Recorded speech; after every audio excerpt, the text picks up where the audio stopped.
We've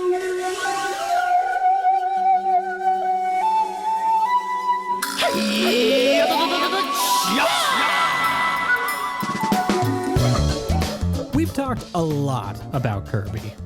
From a sprightly beginning to an illustrious present, we've seen how this strange pink ball can innovate a genre with the kind of trill steez you only find in lo-fi hip-hop. But all that's just the regular old platforming stuff. I don't want y'all to start thinking that Kirby is anything close to mundane. While banger after banger came rolling down the main pipeline, our pink protagonist was busy in the lab whipping out experimental tech the likes of which we've never seen.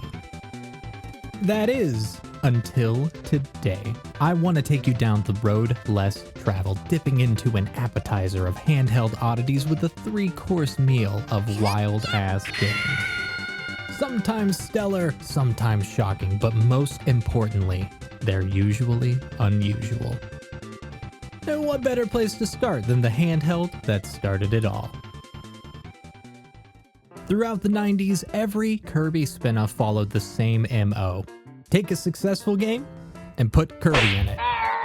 If it's Pinball or Breakout, Dr. Mario or Puyo Puyo, when you're trying to make something new, it's never a bad idea to mosey over your neighbor's notes. There's just one problem here.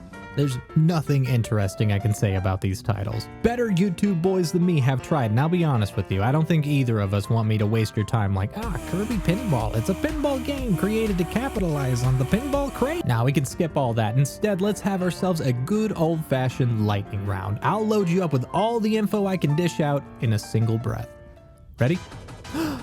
Kirby's Pinball Land, released in '93 as the third Kirby game ever. There's this layered gameplay going on where you try to ascend to the top to fight the boss, but if you don't nail the bounce back, I guess you just have a heart attack. Kirby's Block Ball, surprisingly fleshed out version of what might be the simplest game ever. Boss fights have you controlling every single side and it never fails to melt my brain. Check out this dude. You can murder him. Kirby's Star Stacker, Dr. Mario with additional steps. Choose a difficulty between impossible and already solved. The border looks cool. Kirby's Avalanche, whether it's Puyo Poppin' or Mean Bean Rockin', all I know is I have no idea how to play this game. Before every challenge, Kirby actually talks. This dude is wild. Over on the Game Boy Color, we have a new game with far more than just additional hues. Unfortunately, I will need to put an end to the lightning round rule or I'm gonna pass out. Kirby's Tilt and Tumble marks the first time the franchise stepped out of the boundaries of ordinary gameplay by means of new hardware. This is the only game in the franchise you control gyroscopically. Moving your Game Boy around pushes Kirby as if you were playing a marble game. It sounds like a one-shot gimmick, and it is, but you better believe they slopped that signature style on the table.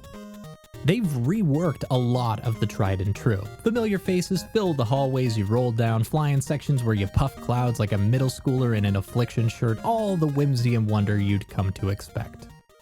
And I'm very happy to say that you can also do the Kirby. What else were you hoping for? You'll find a surprising amount of verticality to this game. Cannons shoot you over barriers on top of bosses, and you can also just jolt your Game Boy to flip Kirby like a flapjack. I have a serious soft spot for these types of games. Yoshi's Topsy-Turvy and especially WarioWare Twisted. The way they alter the way you interact with the game makes for this unique and engaging experience worth diving into. But let's be real here. All these games are quaint, but we ain't here for peanuts. It's time to get to some serious content. I'll be honest with you, talking about this game in this video is cheating. This is a mainline title through and through, but hear me out. The meat of this video will be split between the next 3 games, starting from a familiar center and descending deep into the bizarre pits of creative exploration. Let's ease into that fall with Kirby's collab with a handful of rats. Our story begins with the usual amount of depth. Kirby is chillin' in Dreamland, about to snack on a cake when it is absolutely positively swiped. That's just enough justification to start this whole shindig and get us out the door and into Prism Plains. The first thing you'll notice in this game is how tight the pixel art is.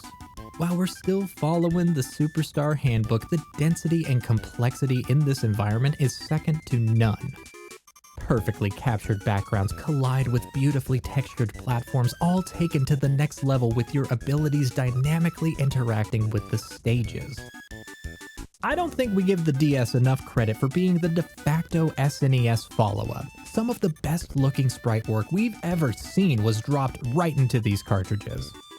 When it's done right, these games don't age a single day. Just before the first level ends, we get a taste of the gameplay shakeup. Kirby now has an inventory, swallowing up snacks, bubbles, and big, stinking treasure.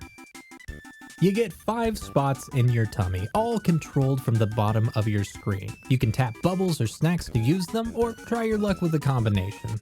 If you run out of space, you also have the option to cough up a spot, which makes this whole situation gross in a charming kind of way. In the second level, you'll find a big treasure only to be accosted by a gang of rodents. This is the Squeak Squad, the titular antagonist and most interesting part of this game.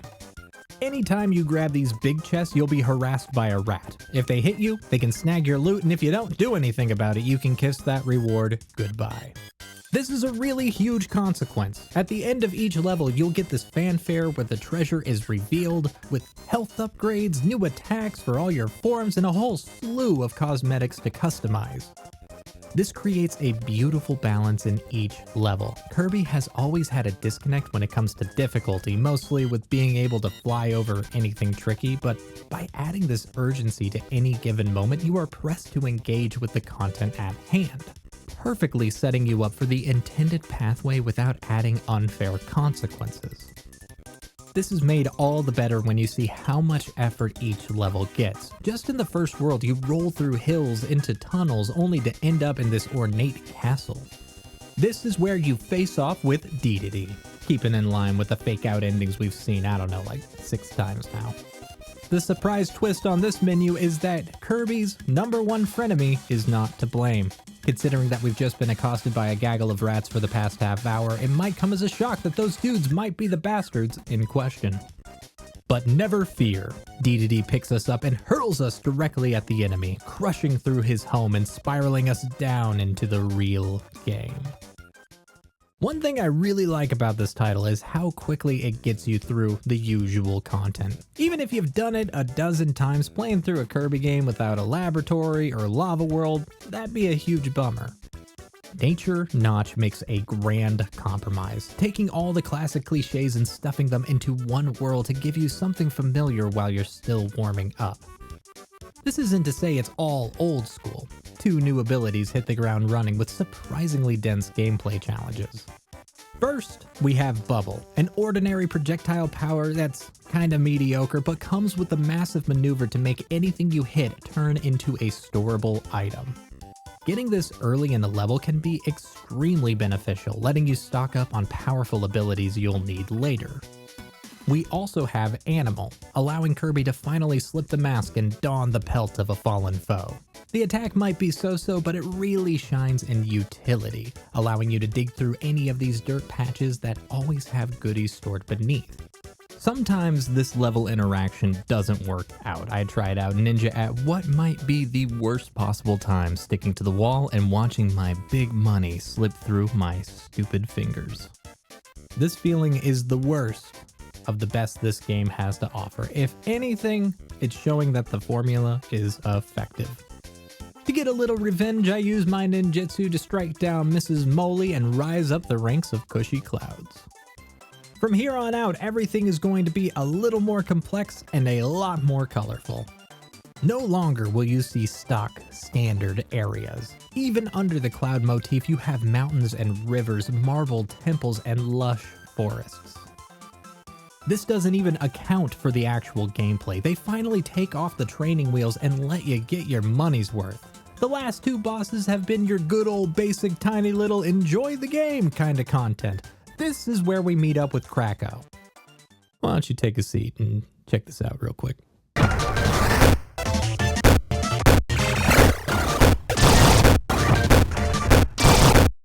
Right here is where we find another critical part of the game, what I like to call fantastic abilities and how to use them.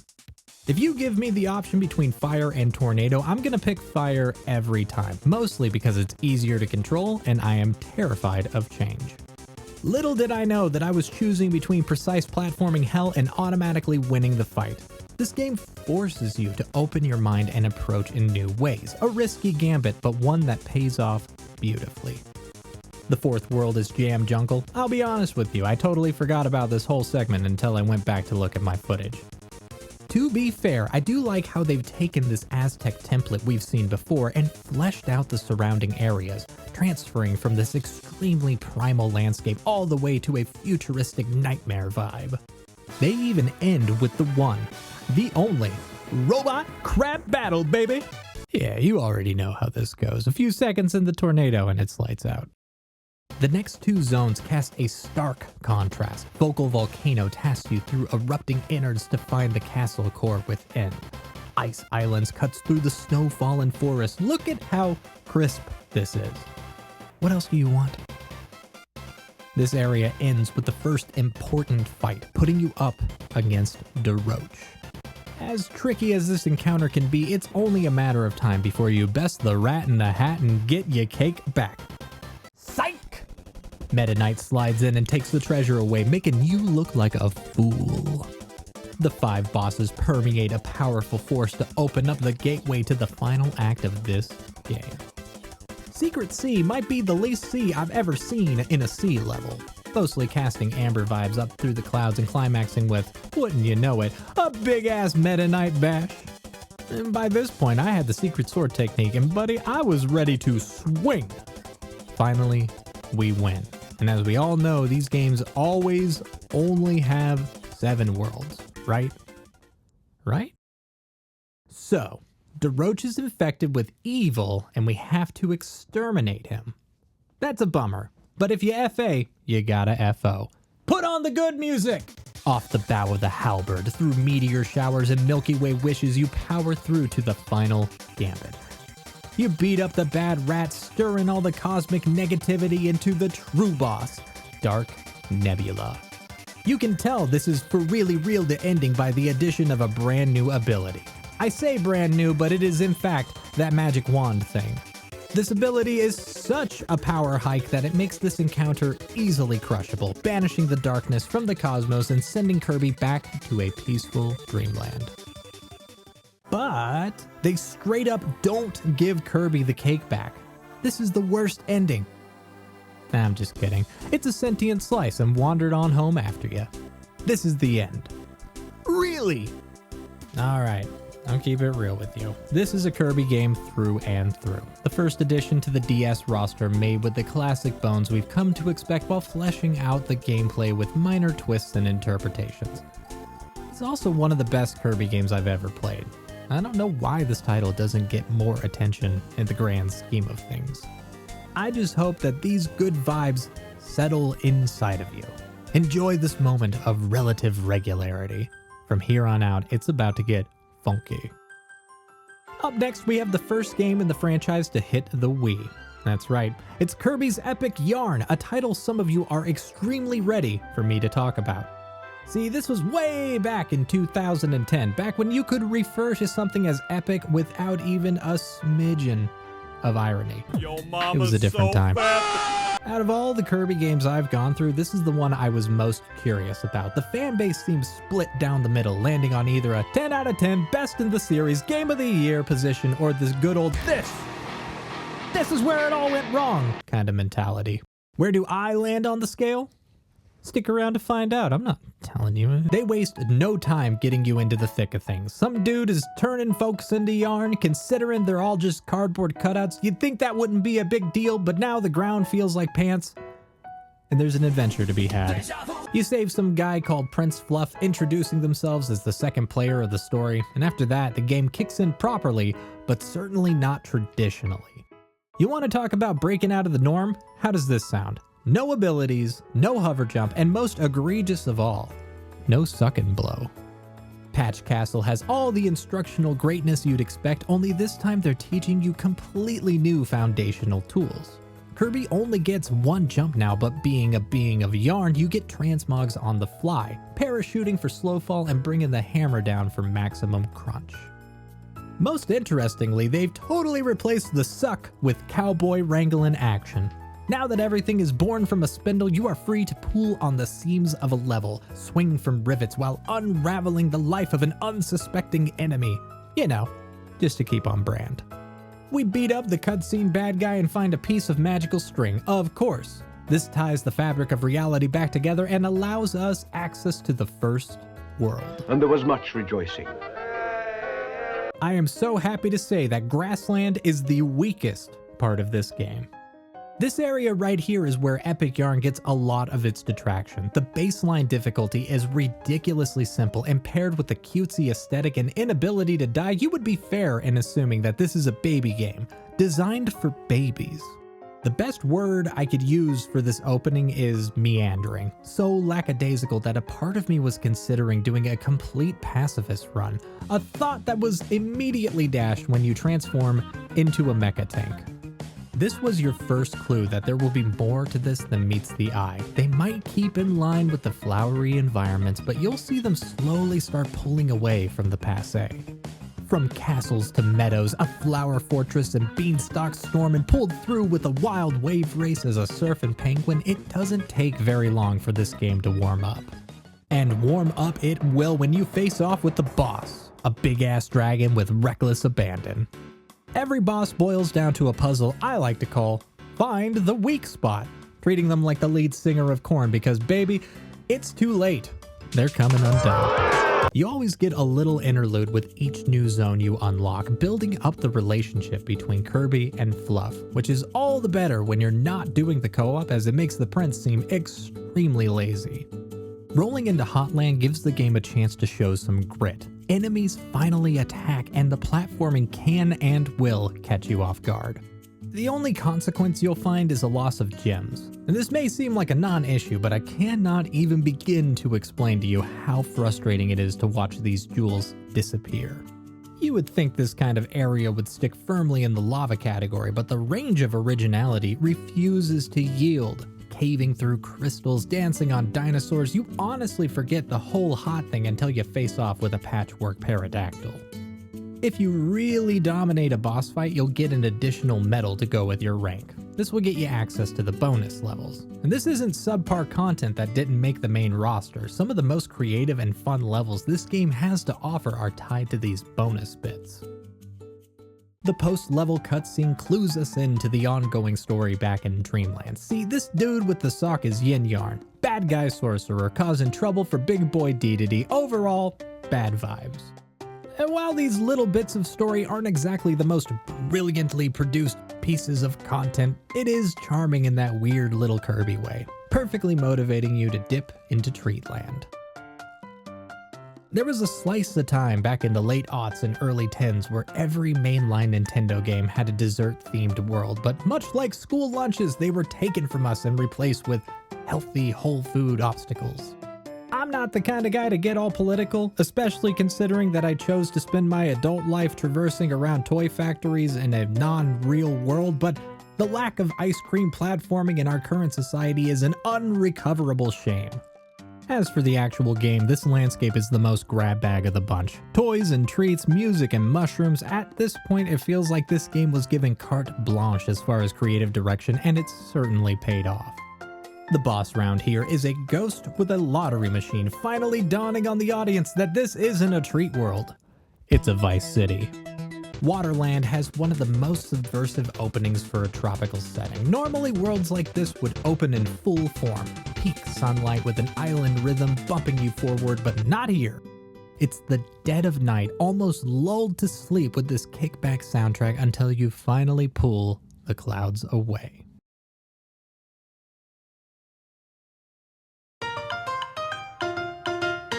After the beach, you go on another wonderful journey into tunnels, onto treetops, whatever the dolphin thing is. Who doesn't want to fight a squid?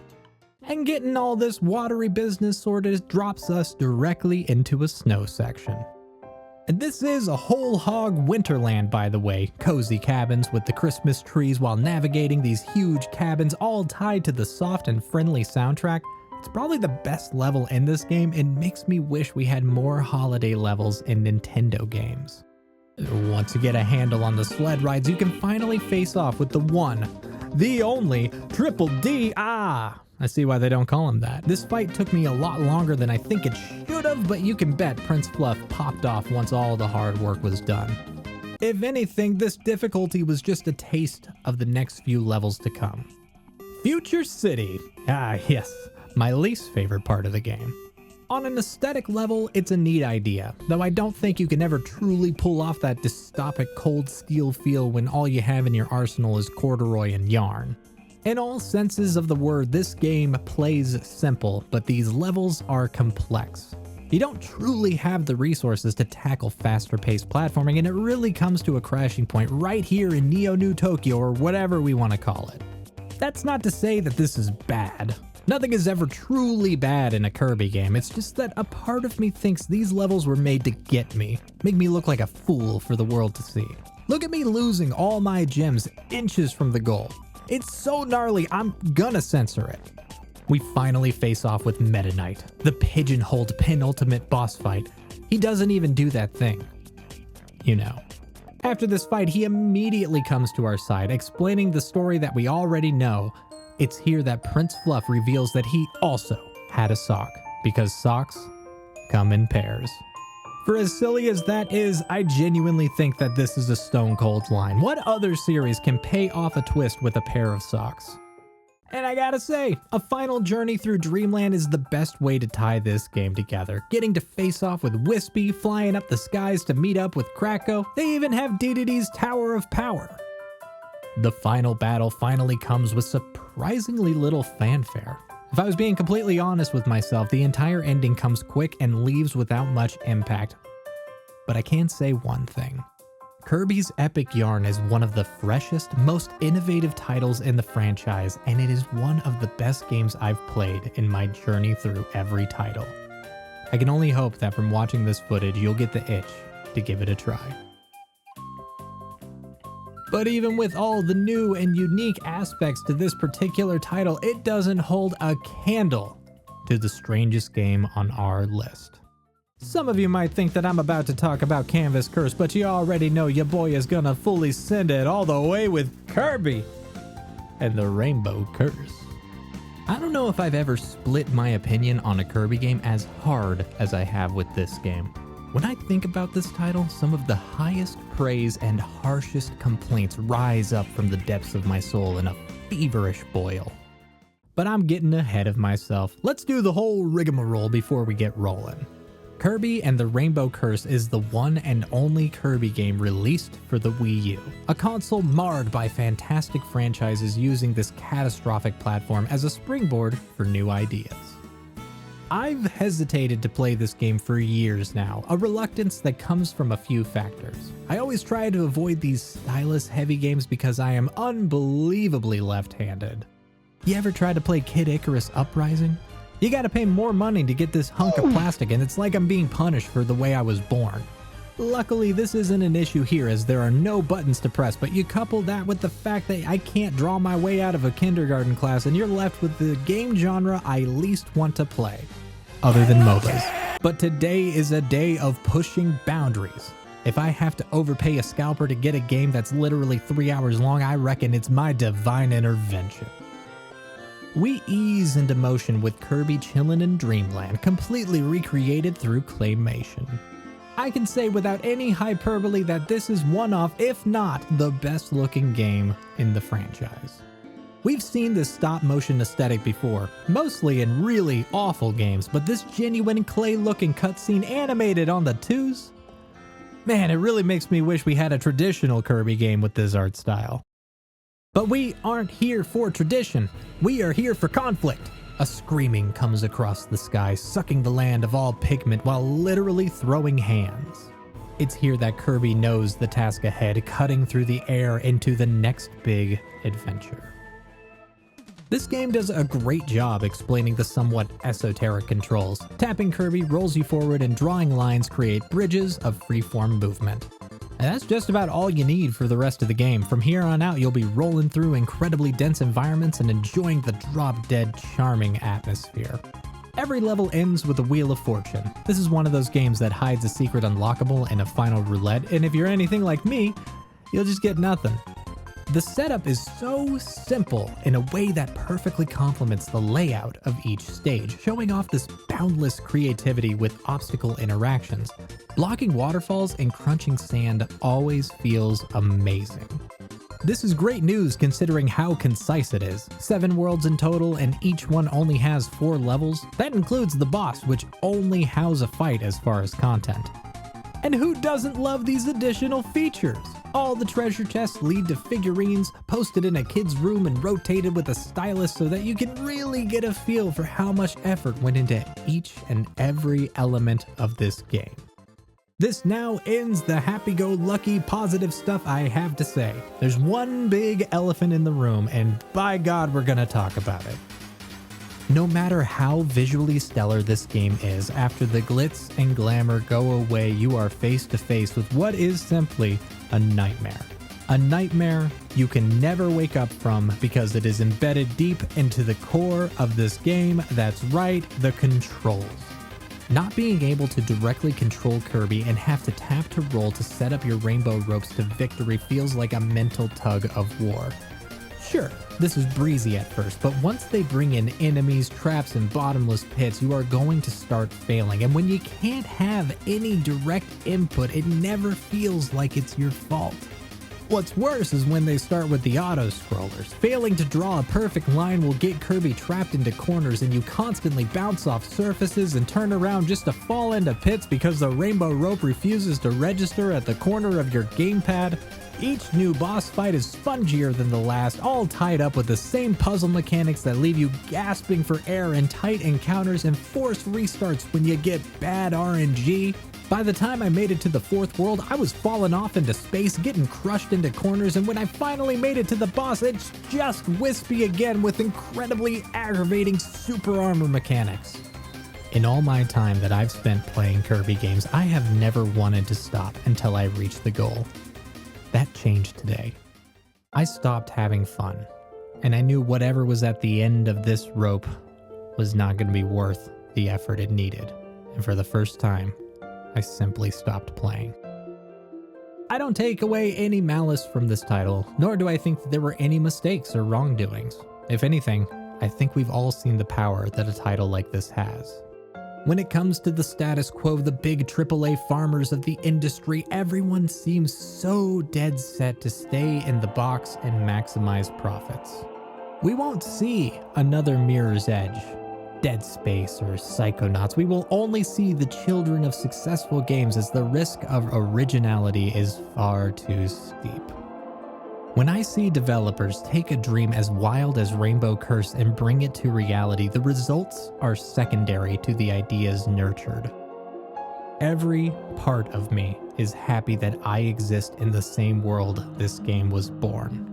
And that goes for every game we've talked about. The way Squeak Squad opened the door for Superstar Ultra, how Epic Yarn made way for Return to Dreamland. HAL is the only company I know that chooses to make their first step the one into the unknown, only to bolster their accomplishment with the classics. We could all learn something from this kind of bravery. We can all learn to open our minds to something unusual. If there's one thing that I have learned, it's that God hates the left-handed.